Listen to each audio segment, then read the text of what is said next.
ബാലുശ്ശേരി കോട്ടക്ഷേത്രത്തിൽ സ്വർണം കാണാതായ സംഭവത്തിൽ ആരോപണ വിധേയനായ മുൻ എക്സിക്യൂട്ടീവ് അംഗം ടി വിനോദിനെതിരെ കൂടുതൽ ക്ഷേത്ര സമിതികൾ രംഗത്ത്. കൊയിലാണ്ടി മണക്കുളങ്ങര ക്ഷേത്ര ഭാരവാഹികളാണ് വിനോദിനെതിരെ രംഗത്തെത്തിയത്. വിനോദിന് ശേഷം 3 എക്സിക്യൂട്ടീവ് ഓഫീസർമാർ ചാർജ് എടുത്തിട്ടും ഇയാൾ സ്വർണം തിരികെ നൽകാൻ തയ്യാറായില്ല. പിന്നീട് കൊയിലാണ്ടി പോലീസിൽ പരാതി നൽകിയപ്പോൾ 2 മാസം മുൻപ് സ്വർണം തിരികെ നൽകി. വിനോദിനെതിരെ ദേവസ്വത്തിന് പലതവണ പരാതി നൽകിയിട്ടും നടപടിയെടുക്കാൻ വൈകിയത് അനാസ്ഥയാണെന്നും മണിക്കുളങ്ങര ക്ഷേത്രം ഭാരവാഹികൾ പറയും. കോഴിക്കോട് ബാലുശ്ശേരി കോട്ട ക്ഷേത്രത്തിൽ സ്വർണം നഷ്ടമായത് അന്നുണ്ടായിരുന്ന എക്സിക്യൂട്ടീവ് ഓഫീസറായിരുന്ന ടി വിനോദൻ കാരണമാണ് എന്നുള്ളത് പരാതി ഉയർന്നിട്ടുണ്ട്. ഇദ്ദേഹത്തിനെതിരെ വലിയ രീതിയിലുള്ള ആരോപണങ്ങളാണ് പുറത്തു വരുന്നത്.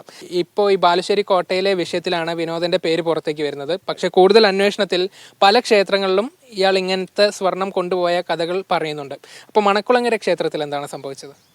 ഈ 2 വർഷക്കാലത്തോളം വിനോദ് ടി എക്സിക്യൂട്ടീവ് ഓഫീസറായിട്ട് ഇവിടെ ചാർജ് ഉണ്ടായിരുന്നു. അതിനുശേഷം ഈ ഏകദേശം 20 മാസ കാലയളവിൽ അദ്ദേഹം റിട്ടയർമെൻ്റ് ജീവിതത്തിലേക്ക് പോവുകയും ആ സമയം മുതൽ നമുക്ക് ഇവിടെ തിരിച്ചു തരാനുള്ള അവസ്ഥയിലായിരുന്നു നമ്മൾ സ്വർണത്തിൻ്റെത്. പലതവണ അദ്ദേഹത്തെ ബന്ധപ്പെട്ടപ്പോഴും തരാ എന്നുള്ള പറയലല്ലാതെ പുതിയ എക്സിക്യൂട്ടീവ് ഓഫീസർമാർ 3 പേര് അതിനുശേഷം ചാർജ് എടുത്തു. ഈ 3 പേർക്കും അദ്ദേഹം ഇത് ഹാൻഡ് ഓവർ ചെയ്തിട്ടില്ല. അപ്പോൾ ഞങ്ങൾ ഈ പുതിയ എക്സിക്യൂട്ടീവ് ഓഫീസേഴ്സ് വരുന്ന സമയത്ത് ഞങ്ങൾ ആവശ്യപ്പെടുമ്പോഴും എന്താ പറയുക, കത്തുകൾ അയച്ചും അതേകൂടെ തന്നെ ഈ പിരിഞ്ഞുപോയ എക്സിക്യൂട്ടീവ് ഓഫീസർ വിനോദിന് പലതവണ രജിസ്റ്റേർഡ് പോസ്റ്റ് അദ്ദേഹത്തിൻ്റെ വീട്ടിൽ സന്ദർശനം നടത്തി. അതിൻ്റെയൊക്കെ അവസ്ഥയിൽ തരാമെന്ന് പറയല്ലാതെ ഇതുവരെ ഞങ്ങൾക്ക് ക്ഷേത്രത്തിലേക്ക് ആ സ്വർണ്ണമോ വെള്ളിയോ തിരിച്ചേൽപ്പിച്ചിട്ടില്ല. ദേവസ്വം ബോർഡ് നിരന്തരം 6 മാസത്തോളം ഇതിന് പുറകെ തന്നെയാണ് ഞങ്ങളുണ്ടായത്. പക്ഷെ അവിടുന്ന് ഒരു വ്യക്തമായൊരു സപ്പോർട്ട് നമുക്ക് കിട്ടിയിട്ടില്ല എന്ന് തന്നെ ഓപ്പണായി പറയേണ്ട അവസ്ഥയുണ്ട്. കാരണം അതൊരു അനാസ്ഥയാണത്, ഇത്രയും വൈകാനും ഒക്കെ തന്നെ. ഇപ്പോൾ എന്തായാലും നമുക്ക് സ്വർണം തിരിച്ചു കിട്ടിയിട്ടുണ്ട്. അത് ഈ 16-ാം തീയതി ദേവസ്വം ബോർഡ് ഞങ്ങൾക്ക് ഒരു ലെറ്റർ കിട്ടി. ഇയാളുടെ പേരിൽ നമുക്ക് നിയമ നടപടികൾ സ്വീകരിക്കാൻ വേണ്ടിയുള്ള ഒരു പെർമിഷൻ തന്നു. കാരണം ദേവസ്വം ബോർഡിൻ്റെ ഒരു ജീവനക്കാരനാണല്ലോ നമ്മൾ ടി വിനോദ്.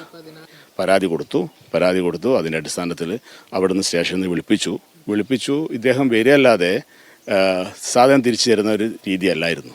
പലതവണ 6-7 തവണ ഇദ്ദേഹം വരുമെന്ന് പറഞ്ഞു. ആ ഡേറ്റിലൊക്കെ ഞങ്ങളും എക്സിക്യൂട്ടീവ് ഓഫീസറും അവിടെ ഇരുന്നു.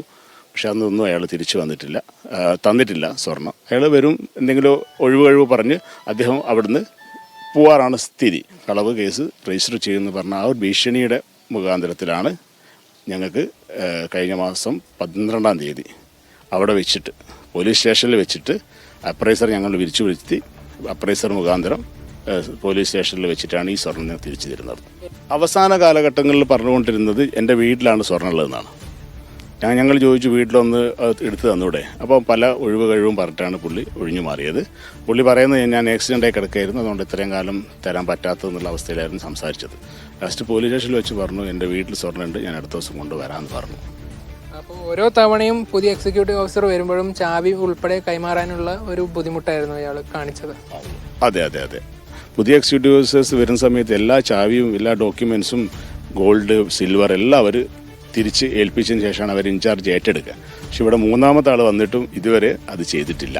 മണക്കുളങ്ങര ക്ഷേത്രത്തിൽ ഈ ഒരു ചാവിയും മറ്റ് രേഖകളും ഒക്കെ ചോദിക്കുമ്പോൾ പല കഴിവുകളും ഈ വിനോദൻ പറയുകയാണ്. ഇത് തന്നെയാണ് ബാലുശ്ശേരി കോട്ടയിലും സംഭവിക്കുന്നത്. അവിടെയുള്ള എക്സിക്യൂട്ടീവ് ഓഫീസർ പുതിയ ആൾ ചാർജ് എടുക്കുമ്പോൾ രേഖകൾ ചോദിക്കുമ്പോൾ ഇതേ രീതിയിൽ കഴിവുകൾ പറഞ്ഞാണ് വിനോദൻ ഈ സ്വർണം ഉൾപ്പെടെ തിരിച്ചു കൊടുക്കാത്ത ഒരു സ്ഥിതിയുള്ളത്. ക്യാമറ പേഴ്സൺ ഷബീർ കല്ലിലിനൊപ്പം നന്ദഗോപാൽ, മീഡിയ 1, കോഴിക്കോട്.